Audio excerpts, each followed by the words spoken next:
Dumating sa polling precinct si incumbent Batangas Governor Vilma Santos. Live mula sa Batangas City, magbabalita si MJ Marfori para sa Bilang Pilipino 2025. MJ, kumusta ang sitwasyon dyan?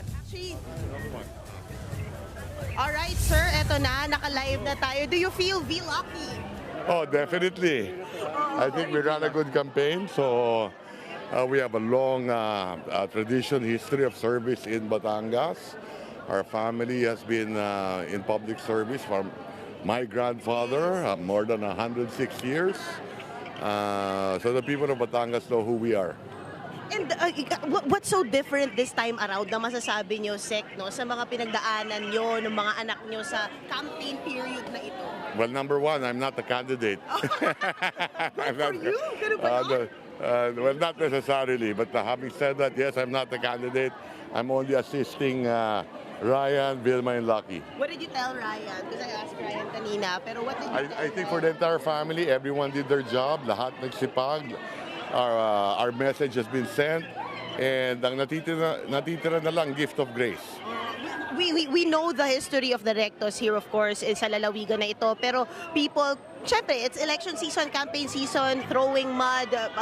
How did you protect your family from that? Especially Wala naman mud na pwede itapon sa amin eh. ikaw, Ryan. Kumbaga, syempre, iba that you were seeing your parents, di ba? Parang here, leading. Now it's your turn. Ano yung nakita mong different this time around na parang, oy, pag upo mo sa pwesto, eto pala yun na na-experience mo? Actually, not much. Maybe just social media, but not much has changed since I've been with them since I was a kid. Just social media is the biggest difference. Yeah, I've seen I'm sure evolve. yung mga katunggali nyo ngayon sa pwesto, some of them alay nyo, di ba? Like, how do you deal with that as a young recto? Some of them what? Sorry? That was supporting you before, your family. How do you deal with that as a recto? Well, first, I'm just grateful and looking forward to doing good things with them if that's the case. Yeah. And of course, dito na ba tayo kay Ate V? Lilipat po tayo kay Ate V. Maraming salamat po. Maraming salamat. So, triple prayers go to guide us. How do you feel about the three-peat? How do you feel about the three-peat? Are you confident? We cannot be confident. We did our best and God will take care of the rest.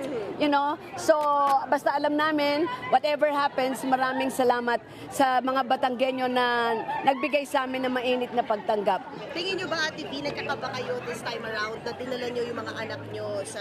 Yeah, siyempre doble, pero walang nakaupo sa amin. Mga ordinaryo kaming kandidato na nag-alay din ng programa.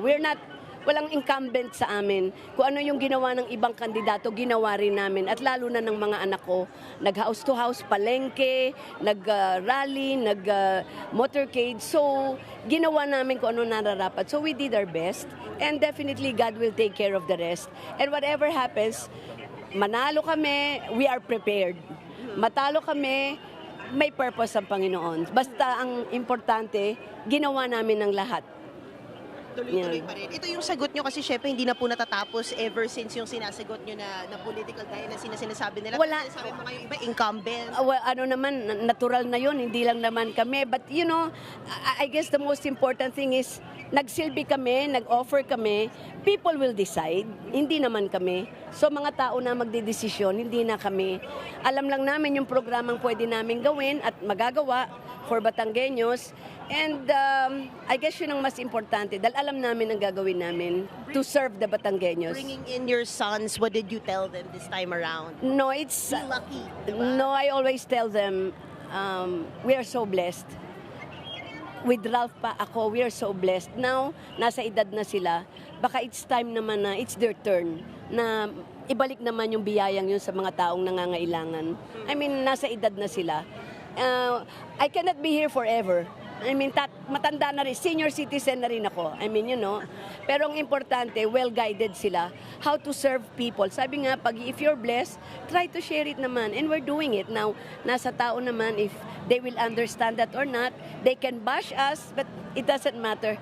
What matters is what's in your heart.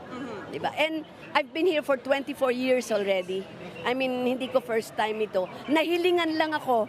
Hindi ako nag-presenta. Nahilingan and sino ako para tumanggi na binigay yung tiwala sa akin for 24 years, 24 na taon. Kaya ko pa naman, pero kailangan ko ng mga bagong dugo. Anong gusto mo pagpatuloy ulit ni Lucky, na V-Lucky? Yes, sana. I mean, I need a younger perspective kasi eh. If we will win sa Panginoon, salamat sa Panginoon, alam ko yung gagawin ko because this is not my first time. I will just want to enhance whatever it is na hiningi sa akin. And it's still basic. I want to take care of our district hospitals and the education of our children.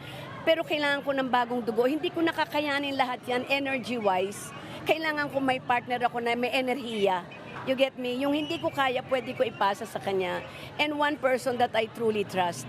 And sabi ko nga, gagawin ko kasing tulay sa kabataan eh. Iba na ngayon. Iba na ang labanan ngayon. Teknolohiya na. And marami na rin sa edad natin, hindi nakakaintindi lahat ng teknolohiya. So you need a younger mind.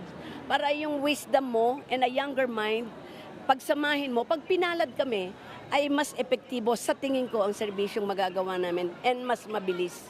Yun lang yun. Message po sa Batangas.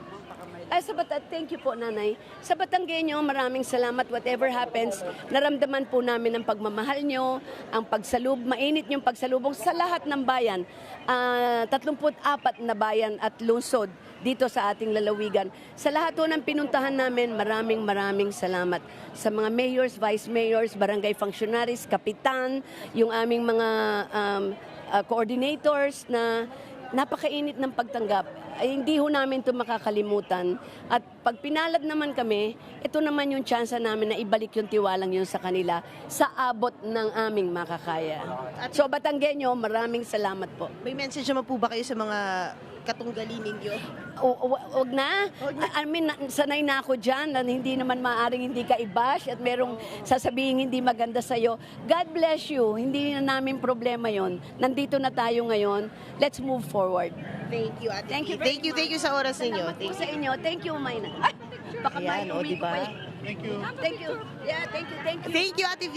Thank you po. Ayan na, mga kapatid. O, di ba? Kakatapos ng bumoto nga ng pamilya ni Star for All Seasons, Vilma Santos Recto. Sina Luis at Jessie na una na, pero kanina nakausap ko nga sila at kinikwento nga ni Luis na yun, pagpapatuloy niya yung ginawa nga ng kanyang ina dito bilang gobernador.